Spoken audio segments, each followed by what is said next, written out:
What's up, nerds? It's MTG, man. I'm dying a little bit more every day, but I'm sipping on some iced tea. We're getting here, and we're gonna be doing a Wilds of Eldraine set review. However, I'm not gonna be doing the commander cards. Um, if you want me to cover them, let me know. But we're gonna be mainly focusing on the new cards, and I'll give my opinion on some like the new altered art ones. Um, so this doubling season, I'm glad it's getting a reprint. I'm gonna say neither the arts are really my thing. I do think it's cool, like the anime art style, but I don't really know. Ristic Study getting reprinted again. Parallel Lives is like half of a doubling season. Starting off, the first new card is Beseech the Mirror. So we're just gonna mention it here. Bargain is just kicker. It's just kicker, sacrifice, an artifact, enchantment, or token. Um, Overall, this is a pretty good tutor. So you search your library for a card and exile it. If the bargain cost was paid and its mana value is 4 or less, you can cast it for free. And then if not, you can put it into your hand. So I feel like this is going to be good for grabbing combo pieces. Um, I think it's a bit limited with that 4 mana value, but overall, I think it's going to be pretty good commander wise. Keep in mind, I am going to be talking everything in a commander context, and maybe my little bit of pauper knowledge, but here's Primal Vigor, which is more or less just it's doubling season, but it helps everybody. Greater Oromancy, the art's okay, not really my style. Um, so the only planeswalker for the set, Ashiok, Wicked Manipulator. So it's 5 for a 5 loyalty planeswalker. If you would pay life while your library has at least that many cards in it, exile that many cards from the top of your library. You can +1 to look at the top 2 cards of your library, exile one of them, put the other one into your hand. You can -2 to create two 1/1 nightmares that have at the beginning of combat on your turn, if a card was put into exile this turn, put a +1/+1 counter on this creature. And then -7, target player exiles the top X cards of their library, where X is the total mana value of cards you own in exile.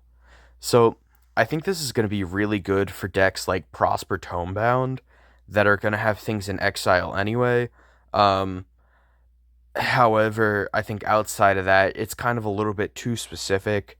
The pre-release price tag of like $23, I think it's a bit crazy. I don't really see it having modern play. Uh, let's see, Bitter Blossom.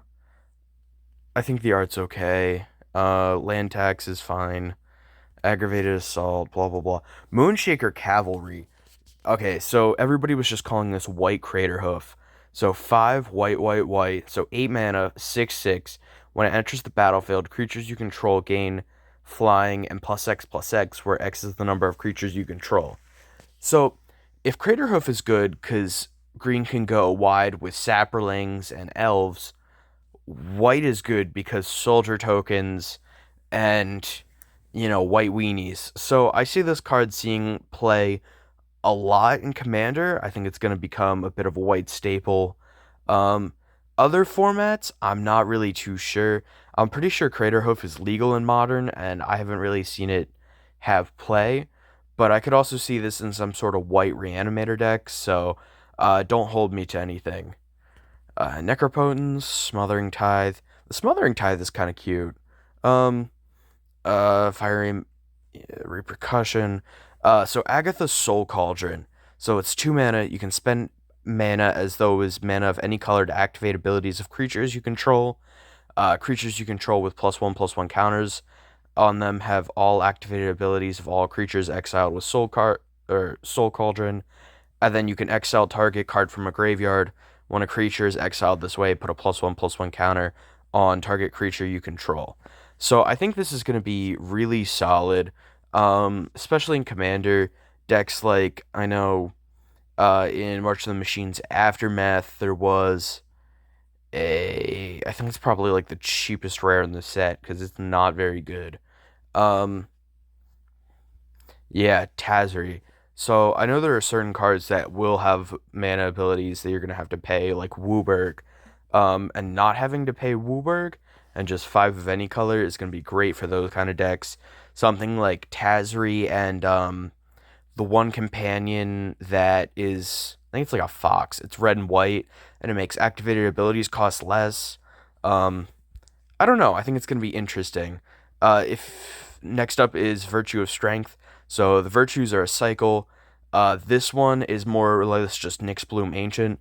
So it's 5 mana, and whenever you tap a basic land for mana, it produces 3 times as much mana. So for 7 mana, I think that's fair. However, I don't really see it being too good because it has to be basic lands, and let's be real here, not there aren't too many decks that are focused on basic lands. It's also Garen Brick Growth, so you can return a creature or land from your graveyard to your hand. I think that's a really good rate for recursion, 1 green. Um, and that's about all I got to say about it. Next up, Iriette of the Charmed Apple. So 1 white black for 2/4. Each creature that's enchanted by an aura you control can attack you or planeswalkers you control. At the beginning of your end step, each opponent loses X life, where X is the number of auras you control. So, in general, this reminds me of back in Neon Dynasty Commander. Well, it wasn't actually in a Commander set. It was one of those off to the side cards. So Kaima of the Fractured Calm does something similar where you can put auras on your opponent's creatures and that goads them.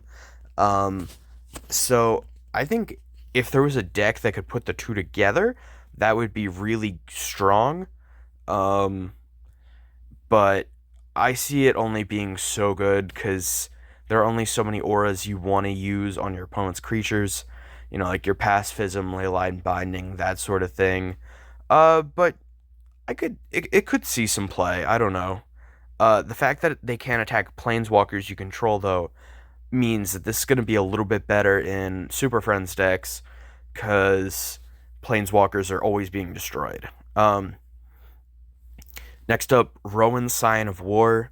So it's 3 mana, black red, 1 black red for 4/2 menace, and then spells you cast this turn are black and that are black or red cost X less to cast, where X is the amount of life you've lost this turn. So basically, we just have to find something really strong to hit ourselves with, and then we go to like Strixhaven, and we go to the Mythics, and we hit them with Crackle of Power. So let's say you've taken like 9 damage, or you're using Necropotence or Ad Nauseum, that sort of thing, and you've taken like let's just say 12. So that's XXX. So each X is going to be 4. So it's going to deal 5 times 4 damage to up to 4 targets. So that's 20 damage spread across the table. That's going to be extremely powerful. I see it being a really strong commander, and I think it'll definitely see some play. Next in the Virtue cycle is Virtue of Knowledge. If a permanent entering the battlefield causes a triggered ability of a permanent you control to trigger, triggers an additional time. So this is odd because I generally don't think of like ETBs in blue. I think of like green for landfall. Um, red has things like Witty Roastmaster. Um, so I'm not entirely sure if this is going to see play. On the other side, copy target activator or triggered ability you control, and you may choose new targets for the copy. I think this could be really strong because it's activated or triggered, so there's a lot of strong abilities you can copy, a lot of good ETBs. I think this also counts for dies triggers, whatever. Virtue of Pestilence is up next. 5 black black, very expensive. At the beginning of your upkeep, put target creature card from a graveyard onto the battlefield under your control. This is kind of just Shieldred the Whispering one, or whatever that one is. So I'm not going to say it's very good. On the other side, it's a kill spell that gains you 2 life. Um, I, it's fine. I think the kill spell really helps it because it can go in different scenarios, but 7 mana is a lot to ask for an ability like that. Um, Grave Pact. How's this Grave Pact art? Because we just had Grave Pact reprinted. These are okay. I am a bit partial to the Commander Masters one. Um, let's see, where is it? Commander Masters was crazy how the prices are like flip flopping all over. This one where the guy's just like giving a thumbs up, I think it's really funny. I'm gonna say that's probably my favorite Grave Pact art. But back to the set review. Next up is Virtue of Loyalty. At the beginning of your end step, put a +1/+1 counter on each creature you control. Untap those creatures. I think this is going to see some play. It's like a cathartic reunion, or not cathartic reunion, Cathar's Crusade kind of effect. However, it's only 1/1/1 counter, so I don't think it's as good. Untapping creatures is nice though, so you can full swing and then still have blockers. Um, on the other side, it creates a knight, so I think that's worthwhile because you're gonna need a big board for the Virtue of Loyalty side. Um, I think this one's gonna be strong. I don't think it's gonna be as strong, um, but it could definitely see some play. This Blood Moon's kind of sick though. It gives me like Castlevania vibes almost. I don't know why. This one's pretty cool too. Good art on that one. Next up is Blossoming Tortoise. When it enters or attacks, you mill 3, then return a land to the battlefield tapped.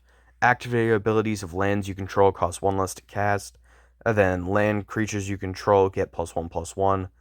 So I assume this one is supposed to be like for the land creature decks, which is a very weird kind of archetype to go for.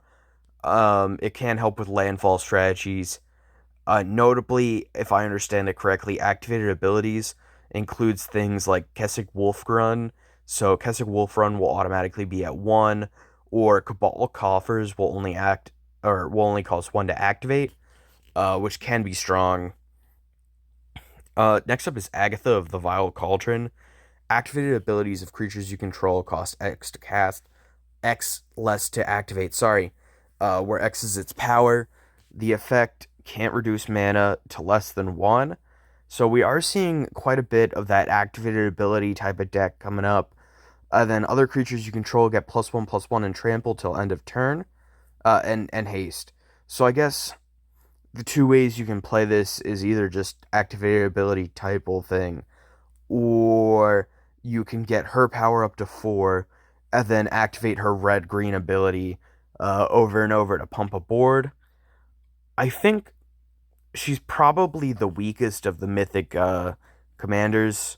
Um, that's a funny sneak attack, actually. Next up is Will, Scion of Peace.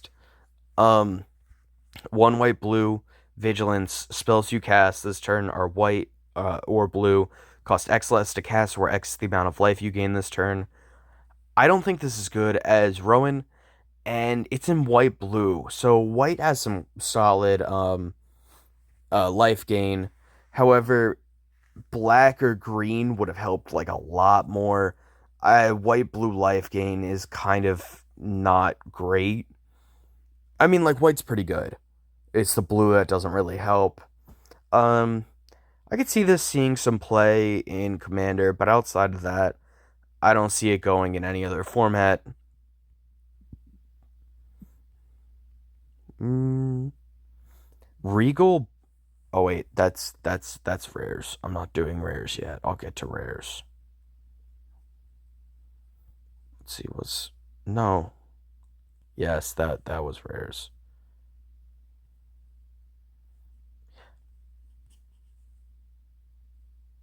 That's weird. It went from mythics to yeah, that's a mythic. It went from mythics to rare. I guess I'll cover it while I'm here. Regal Bunnicorn's power and toughness are equal to the number of non-land permanents you control. Oh my lord. I could see this being good. However, I'm not entirely sure. So non-land hurts it a little bit because lands are, of course, what you're going to have the most of. However, in any deck that's playing something like treasures, um, any deck that's like, oh, I play Dockside, and Dockside creates 8 treasures. Now this is a 2 mana 8/8. I could see it seeing some play in like a modern deck as well. But I have limited, scope in modern, so don't quote me. Kellen the Fey Blooded. So other creatures you control get +1, +0 for each aura and equipment attached to it. Um, so it's kind of that. I think Maisie does something similar, or Calyx, I think. But it's go wide, and then he can also search for an aura or equipment. So I think Birthright Boon is going to be really, really strong. I don't know about like modern wise, but having a Steel Shaper's Gift in your command zone, I see as it's gonna be good. Um, oh, it's because I had sort of by price. Oh, so what I'm gonna do is yeah, mythic. So we were down to Kellen. Now we're at Talon. So Talon the Kindly Lord. It's 2 blue black, 3/4 flying. Not a bad body. As it enters, choose a number between 1 and 10. Whenever an opponent casts a spell with mana value, power, or toughness equal to the chosen number, they lose 2 life. You draw a card. So I'm thinking 2 is probably going to be the number. There's a lot of 2 drops, maybe 1. Um, so I think this is actually a really strong card. I possibly could see some sort of modern play, um, but I'm not entirely sure. It's definitely very strong though.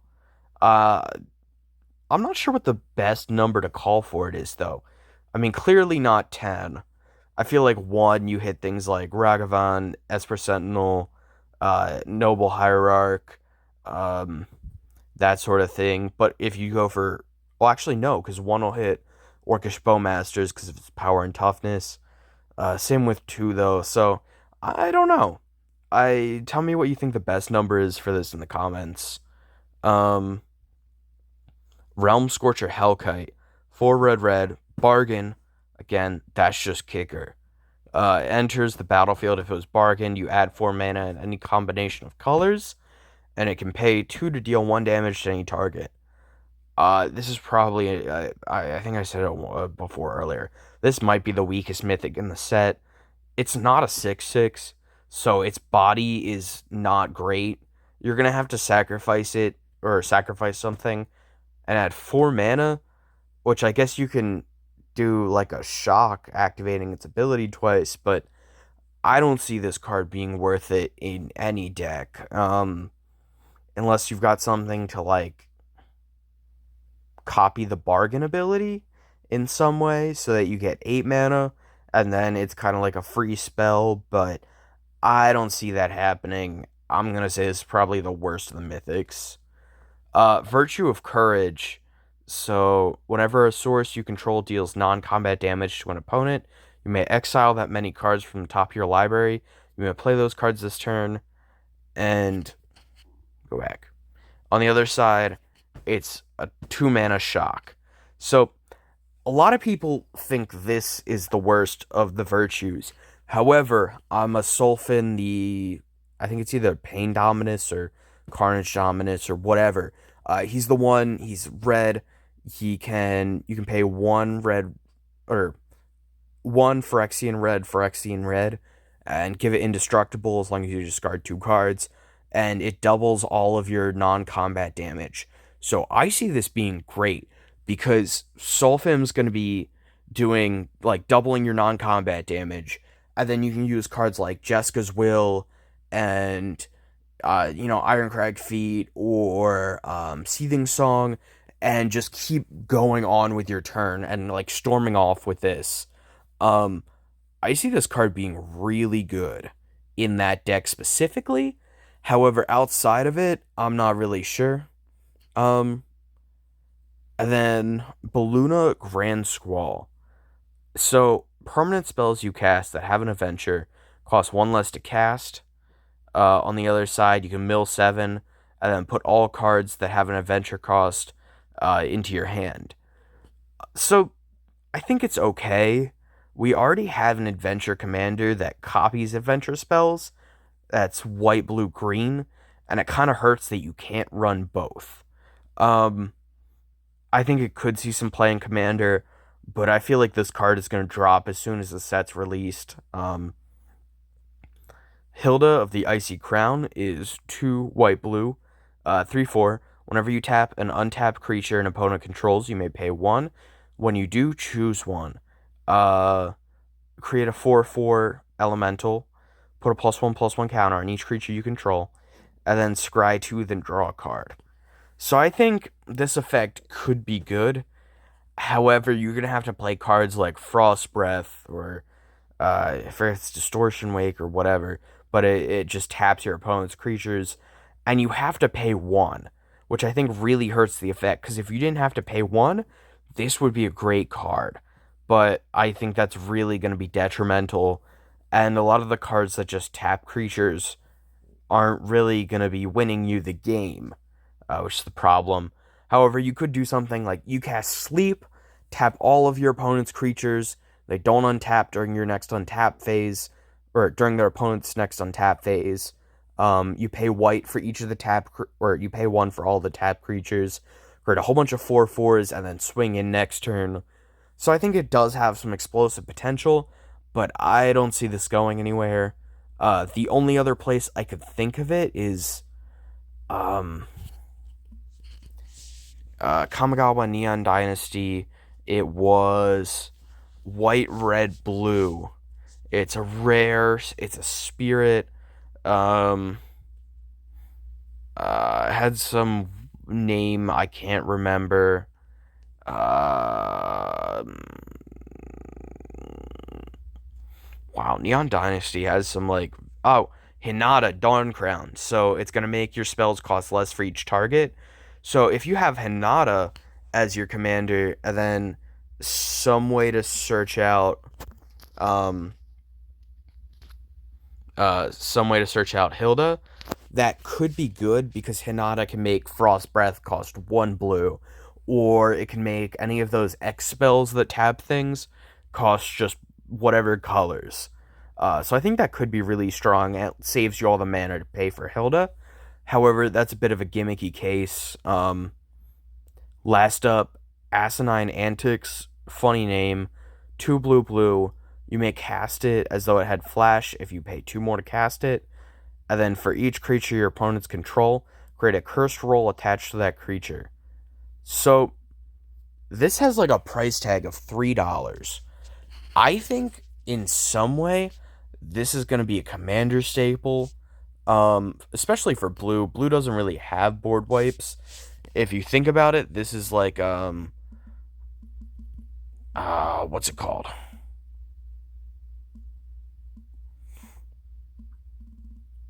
Here, I'll look it up. Boop. Yeah, Curse of the Swine. It's kind of like Curse of the Swine, where that's gonna make everything a 2/2. Um, and in the same way, this is gonna curse everything and make them 1/1s. So it's a similar ability. Uh, but let me know, how are you feeling about these cards? How are you feeling about the mythics for the set? Overall, I think they're okay. However, in general, I feel like they're not as powerful as some of the cards we've been seeing in other sets. But let me know in the comments, and I'll be uploading this soon, and then following it up with rare, uncommon, and common reviews. I just got to give my voice a little break. I know I just kind of went on hiatus earlier this week, but just give me a little bit of time.